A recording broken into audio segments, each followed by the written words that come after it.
It's Paul Marsh, and I'm delighted to say that I've been joined by Jenny Seagrove, who is in My Sister's Bones, a new film that is available on digital HD on the 23rd of February. Jenny, thank you so much for talking to me. Well, thank you for having me.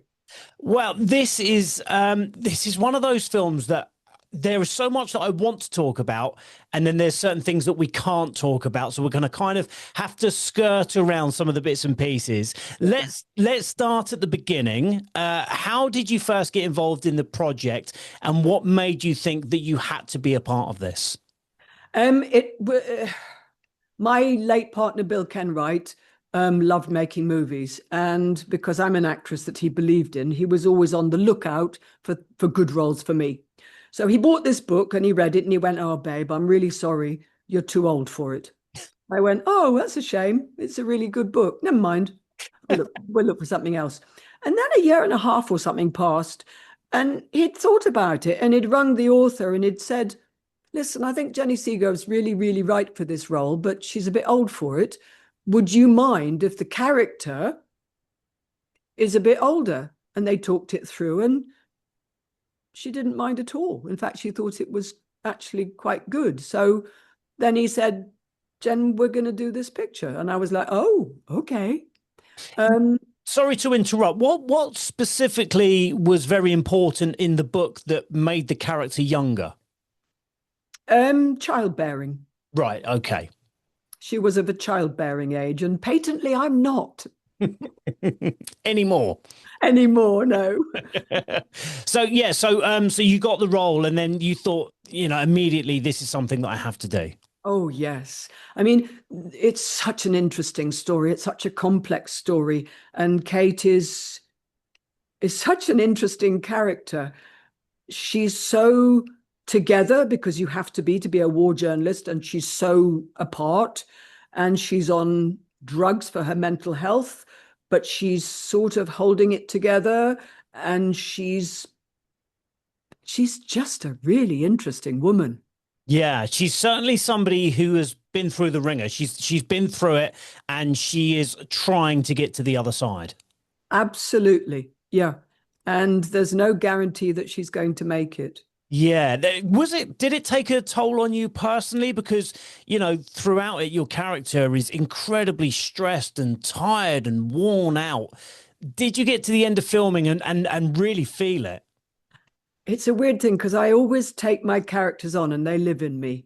And I would say yes and no, because whilst it was incredibly exhausting playing some of the scenes, I loved the cast and the director and the crew so much that it made me very happy. So I had this dichotomy of Jenny being really happy, but carrying Kate, who was in a mess. Um, was I sad when it finished? Oh, yes. Because if you shoot a movie and you've loved doing it, you're very sad. But the director, Heidi Greensmith, who I think is very clever, has become a friend, and we're plotting all sorts of other things that we might do together. But I think I mean, playing the scenes with Anna and Ben and Olga, they're just such good actors. And you play a scene with a good actor, and suddenly everything becomes easier. It becomes a game of table tennis. It's funny, isn't it, when you're an actor, because there are so many different types of characters and so many different parts that you could play. And there are some parts that are light and fluffy, and you're going to go to work every day and just have the time of your life, and it's going to be great fun. But as an actor, sometimes you really want to get your teeth into something, and to get your teeth into something can be quite emotional and take you down the dark road. Well, So I used to have a conversation with myself because I've played the lead in 14 plays in the West End over the years, and some of them have been really, really harrowing. And I thought to myself, you're not this person, but you're putting yourself into those emotions 8 times a week. Your Hmm. body must think you're having a breakdown 8 times a week. What is this doing to my health? You know? Well, it's quite funny because you do have a lot of scenes with as a psychiatrist in there. Without getting too personal, is that something that you've had to do because of, like you say, when you are putting yourself in those positions to distinguish yourself alongside a character? I've not actually been to a therapist for that kind of help. I went to a therapist a long time ago because when I was growing up, I think I was a bit lost and I did need some help. And I did 12 weeks with a psychotherapist and it changed my life. And Oh, I did the work afterwards. But I do think that acting is a wonderful, joyous, double-edged, I would say sword, but it's such a positive sword because A, you entertain people and you can change their lives, but you also have a chance of a lifetime of therapy.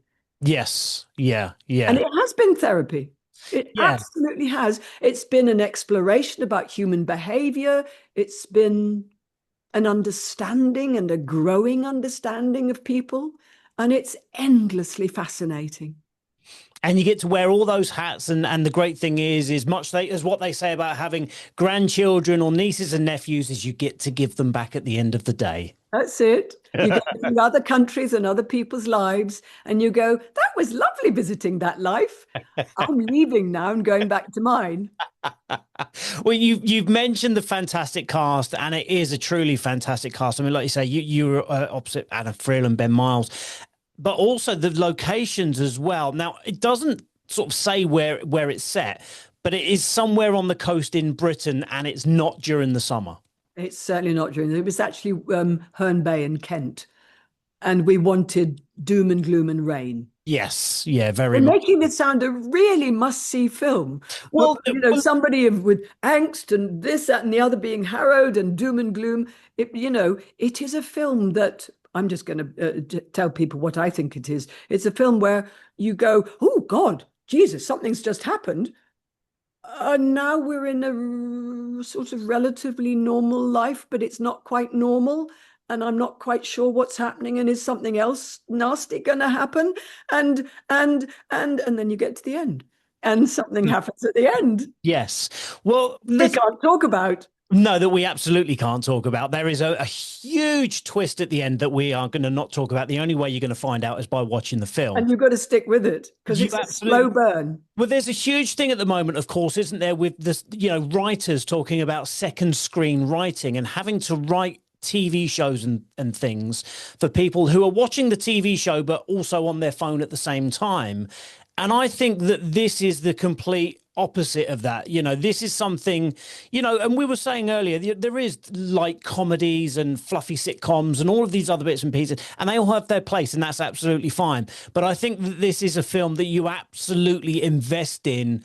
Yeah, Emotionally, this is if you're going to watch it at home, this is a turn your phone off and put it on the side. it This really is an is. And absolute stay film. with it. Yes, 100% something you invest in, and you get sucked into the world.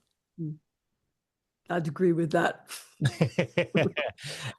So we talk about the locations in Britain, in Herne Bay, but of course there are a few scenes that you shot somewhere abroad. We went to Morocco. Morocco. Okay, I know there weren't many, but there were a few scenes. How long were you out there for? 4 days, I think. Okay. It was wonderful. I'd never been before. It was absolutely wonderful. And And and because the scenes that you shot out there, because the part you play is a war correspondent, obviously quite a lot of action scenes, again, some not particularly nice scenes as well. When filming was done for the day, did you get to sort of shut all that off and enjoy Morocco? um, mm, not really, because what happens is you get up very early, you go to work, you come back, you eat, you go to bed because you're going to get up early again. When you're filming, you don't really have a life. You save your life for the day off. But we didn't have a chance of a day off. But that's all right because they had a swimming pool and I love swimming, and swimming is a great stress release. You just do a few laps and you feel better. And we were in this tiny, I'm so sorry, central London for you. You can probably hear all it's fire engines at the moment. We were in Marrakesh, but we went outside to this tiny, tiny little community, sort of in the middle of nowhere. And it was just so interesting, just wandering around, looking at people's lives. I mean, I am endlessly nosy and I love to just observe how other people live. And also, it was very beautiful. And it was one of those places where you got your phone out and you just kept taking pictures because it was just beautiful. Yeah. Well, hopefully you get to go back there and spend a little bit more time at some point. We don't have long left together, so I'm just kind of finish off. Obviously, we said there is a massive twist at the end. Do you think that when people finish watching this film, when the credits are rolling, do you think that that is all that people are going to be thinking about, or do you think that they are going to think about the trauma from the characters as well? I hope they'll think about more, because I think there is more to be think about, to be thought about, like what feeds into relationships and the other themes of the piece, which I won't go into. Um, I really do think that it is quite a thought-provoking film. Yes. I think it's entertaining, just as the book was. Yeah. But for me, it made me think about an awful lot, and about secrets, and how important it is to share, to talk, and not to just hide things because you feel you have to. Yeah, there's a lot of moments in the movie where or in the film I should say, we're not American, where you just feel like I just wish people were more honest with each other and stopped having secrets. Yeah, absolutely. I don't think anybody benefits from keeping something painful to yourself. I think there's a huge, huge benefit in sharing with someone trusted. Yes, absolutely. Everyone has someone to trust, so that's the problem. One last question. You have been in so many things, like you say, both on TV, on the big screen at the cinema, and at theatres as well. I know Local Hero, Judge John Deed, even Nightmare on Elm Street, many other things that you've been known for. As you approach many years in the industry now, what do you look at for choosing your next role? Like you say, with this one and your late husband presented it to you. What is it you are looking for with future roles? It's usually about, well, certainly moving forward, it's going to be about the package. It's about the script. That's always the bottom line, and about who's directing it and who else is in it. Um, and nowadays, it's got to be about how long is it going to take me away from Yeah. the office. Yeah. Yeah. Well, look, Jenny, thank you so much for talking to me. I really do appreciate it. My Great. Sister's Bones is available on digital HD on the 23rd of February. Much success with it. Like I say, it absolutely is a film that you need to invest in and no second screen scrolling when you're watching.